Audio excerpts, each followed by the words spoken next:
Hey, everybody. Welcome to the Kinky Christian Podcast. I'm Pat. And I'm James, and we're going to explore Christianity and kink and how and when they intersect. So hold on for the ride.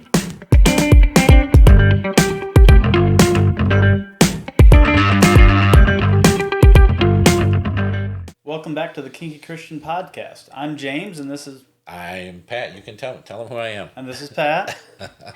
Today we're talking about educational resources within the kink community. One of the best resources in the Illinois area is called Kinky Kollege. Kinky Kollege is something that I've been attending for several years now, and it's just full of a ton of educational benefits. That's part of it, and that's to me the best part. You get to go to classes every day, all day long, about kinky topics, and you're taught by actual professionals, actual experts in their field on topics in a wide variety of range. Kinky Kollege started just with the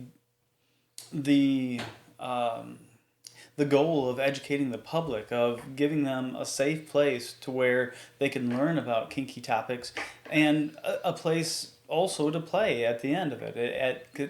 At the end of every night, Kinky Kollege is actually, they remove all of the college stuff and it turns into a giant dungeon to where you see all variety of play going on, and you get to experience a lot of different things you would never see outside of Kinky Kollege. It's an amazing venue that takes place, I believe, in Rosemont, and it's a weekend full of education. To me it taught me so much, and it changed really who I am as a person. Just being able to go to that. I don't know if there's any other what you got out of it. What you felt was the maybe the best thing about Kinky Kollege. Well, I think you were 100% correct. We talked in a previous episode about the difference between information and education, and Kinky Kollege is education, man. It is education to the max. Like you said, you learn from professionals, not idiots like us. Right, that's the main difference. That's a big difference. Is you're not looking at a guy on the internet who may have been doing this 2 weeks and really thinks he's very cool, so he shoots a video. Hey, we are really cool though. Let's be honest. Well, I'm not talking about us. Obviously, we're cool. We're cool. But yeah, you don't learn from ding dongs. I mean, when the first time we went to Kinky Kollege, we've only been a couple times. I know you've been quite often. It was nerve-wracking because, again, kind of like with the Munch, we didn't know what we were getting into. You say Kinky Kollege, and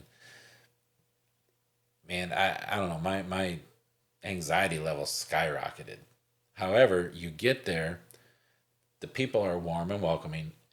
It's in a very secluded, private spot. I mean, you can't even get into the event without a badge. Right. So it's secure. It takes place on the bottom floor of an entire hotel, and they take over the entire hotel. And again, like he's saying, you don't have fear of people coming in and seeing you because that section of the hotel is completely blocked off. No one else can access it. Yeah, and they can't even see it. They can't see it. They can't access it. It's quite amazing. Yeah, and the people. So what really did it for me is when we and me and my wife got into this. I'm a learner. When I get into something, I dig in. I wanna learn about it. I'm not just gonna shoot from the hip. I want to dig in and find out what's going on. And Kinky Kollege does that in ways that I never even thought of. So one of the things that that we like to do, my wife likes to be choked. I was very uncomfortable with that because that can be dangerous. Kinky Kollege not just says, okay, this is why people like to be choked, because it releases endorphins and all that. They show you They brought in trained professionals, paramedics, people who have been through the military, special forces people who are trained in how to choke, what happens when you choke, what damage can be caused by choking someone, how you catch, when you choke someone, they're going to fall. You don't think about that. If you're standing up and I come up behind you and I choke you, your body's going to drop. What are you prepared for? Grab them. This is how you, it's the information that's provided goes well beyond anything I would have even thought to research. That's the main thing. You figure out things that you would not have even thought of. Exactly. And so going to Kinky Kollege, and they call it Kinky Kollege just, I because of the play on words, but it's not like you're not paying for classes. You pay one time for the whole weekend. Mm-hmm. You choose what classes you want to take. They're different every time you go. They do it twice a year. They do it. They have spring and fall, I believe. Yeah, I think they call it Kinky Kollege, like spring break, and fall is. I don't know. I don't know, like homecoming or something. Sorry. Yeah, I don't know. What kind of travel agent are you? But yeah, so they do it twice a year, and so it's not something it's not a one and done type of thing. Mm-mm. That's the beauty of it. If you miss one, you have to wait 6 months, and you'll have another one, and that's actually really, I think, one of the best parts about it, because so many things, so many events come and go, and if you miss them, you just miss them. That's it, yeah. So Kinky Kollege is kind of unique in that it's a recurring thing, and it's not only an annual thing; it's a biannual thing. So you get a lot of access to resources that I promise you will not find outside of Kinky Kollege. You sure won't. And the classes each time are different. And that again, that's another one of their strengths, that the differing classes. Just because you go this time, that doesn't preclude you from going every other time, because every time it's extremely different. Extremely different. And what's cool, and you mentioned this, is during the day, so like James said, they take over the whole bottom floor is nothing but Kinky Kollege, and they set aside blocks of rooms because you're going to want to stay the weekend. And so during the day, the rooms are set up as classrooms, and not just, it's just chairs with, the front being done. But at night, that all gets cleared out and it turns into a dungeon. Now you think dungeon. Okay, no, it's not, dungeon with like, Iron Maidens and things like that in it. Well, sometimes. Sometimes. I guess it depends on when you go. But depends on who's there. Yeah. But they set up stations all around for you to play. They have places where you can, crosses where you can chain your St. Andrew's cross, so you can chain your partner and flog them. A lot of people don't get these opportunities. I mean, how many people have a St. Andrew's cross at their house?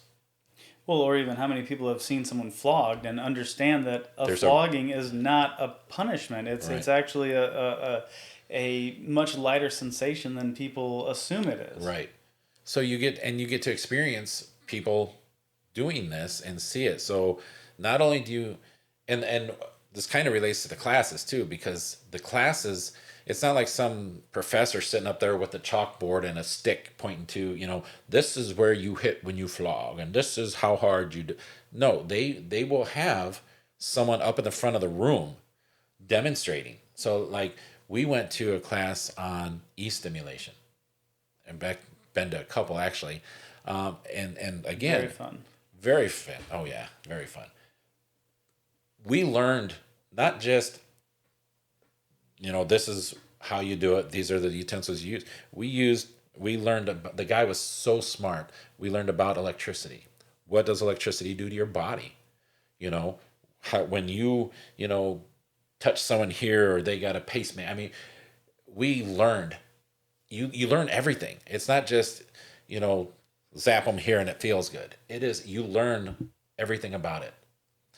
And then demonstrations. So there was someone sitting up in the classroom that was getting zapped.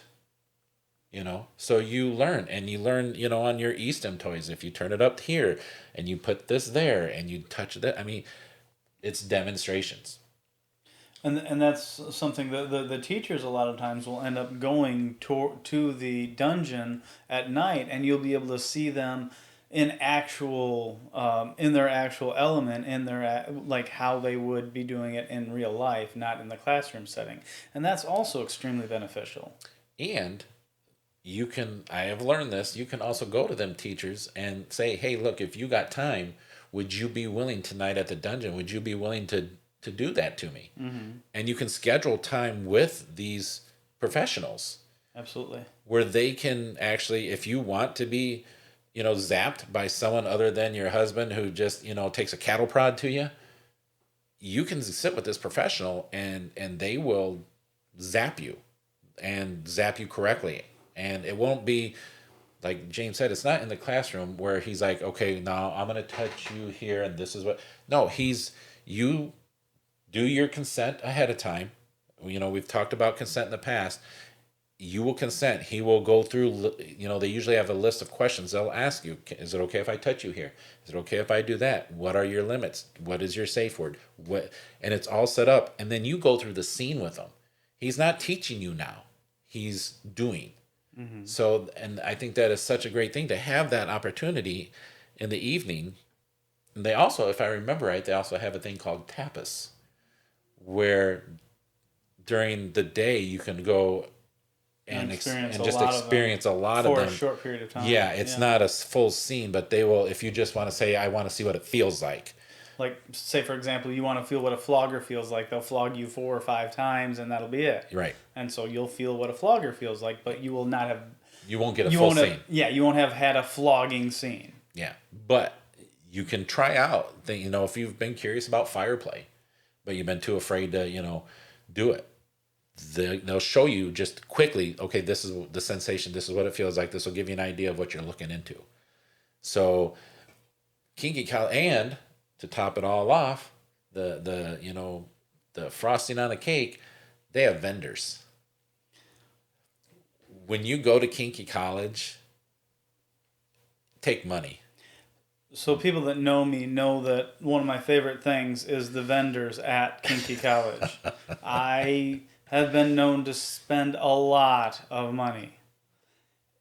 Great vendors. Some of the best kinky equipment you'll ever see in your life. It's absolutely amazing. And this is quality stuff. I mean, this ain't just very high quality Chinese. These are people who research what they're making. And they're made. They're handmade. Yeah, actual small time craftsmen. Yes. That are sitting at their house cranking these things out with love and care and attention, and that these are things that they would actually use themselves within the lifestyle. Some very amazing things. Yeah. I've bought floggers and paddles, corsets, paddles, a whole bunch of things through their vendors. Oh, they're amazing. And bring your money. Bring your money. It's all worth it. But not cheap. No. And that's the thing, is it's not cheap. However, if it's cheap, it's not good. If it's good, it's not cheap. Exactly. And the people who do this, they're so creative. I have bought things at Kinky Kollege I never even thought would have existed. Oh yeah. I mean, it's crazy. I've got an evil stick. And is that? You ever heard of an evil stick? No. What's the evil stick? An evil stick is this little 1/8 of an inch carbon steel thing with a little handle on the end. Oh, and it's got 5 things. And you bend it back. And when you let it go, especially after a flogging scene, it will immediately leave a nice welt. Little welt. Yes. Yeah. And it's very stingy. Yeah. I never knew about that. Until Kinky Kollege. I've also got one of my favorite implements. Uh-oh. It's a rubber teardrop slapper. It looks like this. And it's on the end of maybe a 18-inch handle. Okay. And you just... Really? Oh, it smacks so hard. It's brutal, huh? Well, because it's heavy rubber, so it's got some heft to it. So when you bring it down, it comes down. Oh, it's stinging. So here's a funny little tale about Kinky Kollege, because when we go Friday. It starts Friday. There's like one, maybe there's not much going on Friday. Just a couple classes, and then you go to the dungeon. So that's usually when we'll go Friday, because the vendors open up a couple hours before the classes start. And that's when you want to get there. That's when you want to get there, because they sell out quick. The good stuff always goes quick. So we get there right away and we shop. And so, which gives you the whole weekend to try to see if those things work. Yes, and this is kind of where I'm going. So this last time we went, and we're going to talk about this in another episode when we talk about power exchanges, but me and my wife are in a power exchange relationship, a master-slave power exchange relationship. So when I do something to my slave, my wife, I always have her do it to me first, so that way I know what I'm doing. I want to make sure I'm aware of what I'm inflicting on her before I do it. So anytime we buy any new toys, any new implements, I have her use them on me. So this last time we went to Kinky Kollege, we bought what is called a dragon's tail. Now this dragon's tail, I should get it and show you. Can you go grab my dragon's tail? Okay. Anyway, I'll be right back. I'll be staring awkwardly at the camera.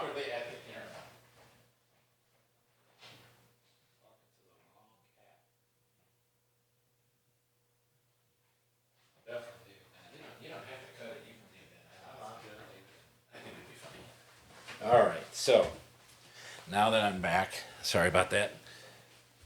Was that too awkward for too long? I hope so. So this is what's called a dragon's tail. Now, this bad boy can be used in so many different ways. You know, you can just swing it normal. You can fold it in half and do a little thud. And then I did, just out of curiosity, I did the boys' shower room. Right? So that's the ways I was going to use this, because the guy who made it told me those are the best ways to use it. And that's the beauty of this, is the people who make this stuff have an idea in their head when they're making this stuff, so they know what it's going to be used for. So we go back to the hotel room Friday night after spending some time in the dungeon. And I tell my slave, I'm like, okay, this is what I want you to do. So she proceeds to swing it.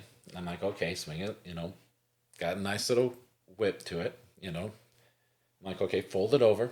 She pounds me. Now you got to remember, when we're doing this, most of our flogging and spanking is you do it on the butt, the shoulders. Those are the safest places, and they teach you this there.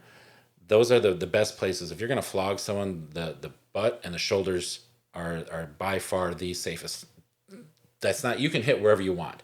It's all consent and negotiating. You can hit wherever you want. You just got to be aware of some possible dangers when you hit. You hit in the back and the lower back. You got the kidneys, so you gotta. There's things that you just got to be aware of. It doesn't mean it's off limits at all. So I have her, test all that out, and then I said, okay, now give me the little schoolboy, shower towel flick.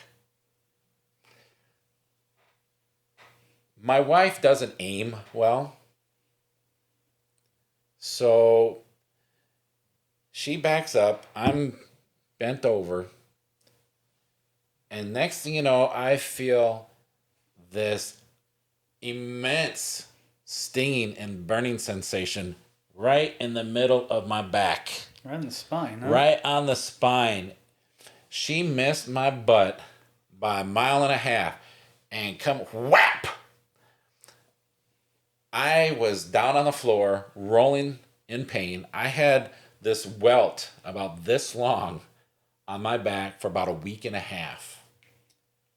She lit me up. I was like, So if you're going to use a whip of any kind, the first thing you should do is test it on an inanimate object, such as a wall or a pillar or anything like that, so that you get the aim first. first. And make sure if you're going to have your slave or your sub or your wife or whoever do something to you, make sure that you know how well they aim. Well, that's what I'm saying. She needed to do that first before she aimed at an actual human. Anybody, first, before you hit a human, hit something inanimate, please. Unless it's like a paddle and you know exactly how far it's going to go and you don't have to judge that. But even paddles, I typically, like you do, you said you have your slave try them on you. I try every implement on myself first with either my hand or my thigh to see exactly how hard it's going to hit. Now, something like that, obviously, you can't do, but obviously you can judge by the screams. Sorry. There was screaming going on. So anyway, that's kind of one of my Kinky Kollege stories. I know I kind of sidetracked, but take money. The vendors are great. Fantastic. Like I said, they will show you things that you never even dreamed possible. And do not miss the dungeon. Even if you don't want to play, even if you don't have any desire to participate in anything they're doing there, go and witness. Go and see how the stuff is done, because you may see something being done that you have never even thought of, and it might excite you incredibly. Exactly. You would be amazed. I think, and I could be wrong, but I think probably over half the people who go to the dungeon are just there to observe. Probably, yes. I mean, just because, when you think about it, there's usually roughly 300 to 500 people there. At least the 2 times I've gone, they said attendance was about 300 to 500, if I remember right. There's not enough equipment there for 500 people to play. The dungeon is there from like 9 at night till 2 in the morning. So, and they give you about an hour. They kind of ask. I mean, there's no time limit, but they kind of ask. Try to keep your scenes to about an hour, and there's just not enough time for everyone to play. However, I don't think everyone. We don't play in public. So we are always observers. But like you said, we saw fire play, and we had discussed fire play before, and because we were uneducated on the topic, we're like, no, we're not going to get at that. No, we don't want fire. Well, once you learn about fire play and what it is, now my wife is like, you know what? I think I want to try that. And that's from going to the dungeon, and they didn't have a class on fire play the 2 times we went. However, we went to the dungeon, and there were people who were there both times, because there are people who come that don't teach a class, but they come every time because they're good at their area, and so you can schedule time with these people. So typically things like that, things that you're probably always going to find in the dungeon, you're probably always going to find fire play. You're probably always going to find whip play, because these things are things that are very hip and very sought after things in the dynamic, and things that not a lot of people do. So that's typically where you'll get experience with those type of things. And again, that's not experience you'd get walking about your normal daily life. You're not going to get that researching on the internet. You're not going to find out how to do that. Nope. Or at a munch. You're not going to get it there, And so I highly recommend, if you really are serious about the lifestyle, educate yourself. Unfortunately, Kinky Kollege is in our area. I mean, we're in the Illinois area. These things go on but all I was over going to say, the country. I'm sure if you look around, I bet, because it's in Rosemont, which, if you don't know, Rosemont is by Chicago. It's a suburb of Chicago. So I am sure there's stuff in probably every major city Definitely every major know. city, and a lot of smaller cities, a lot of Yeah. medium-sized cities will have a community within them, and a lot of times it's not a community where you're going to find something like Kinky College, but you will find several munches, Yep. which is why the two go very hand in Hand in hand. hand. Maybe you'll travel for the Kinky College, but you can go to munches regularly. Yep. And for our people who are not in America, I do know we have, I ain't going to say friends, but we have met people overseas, and there are, believe it or not, especially in Europe, it is far more acceptable and far less stigma with BDSM. And there are just clubs all over the place that will have special nights where they do demonstrations and they do. So it's everywhere. It's if you're in another country, it's out there. You'll find it.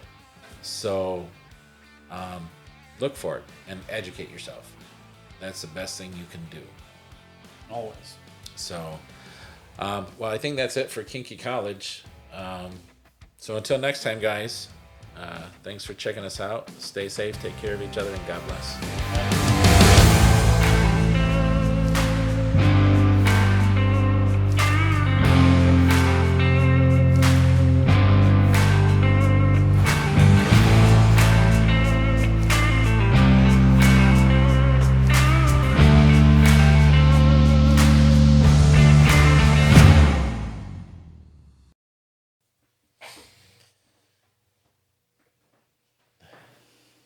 Yeah, she lit me up with that thing, man.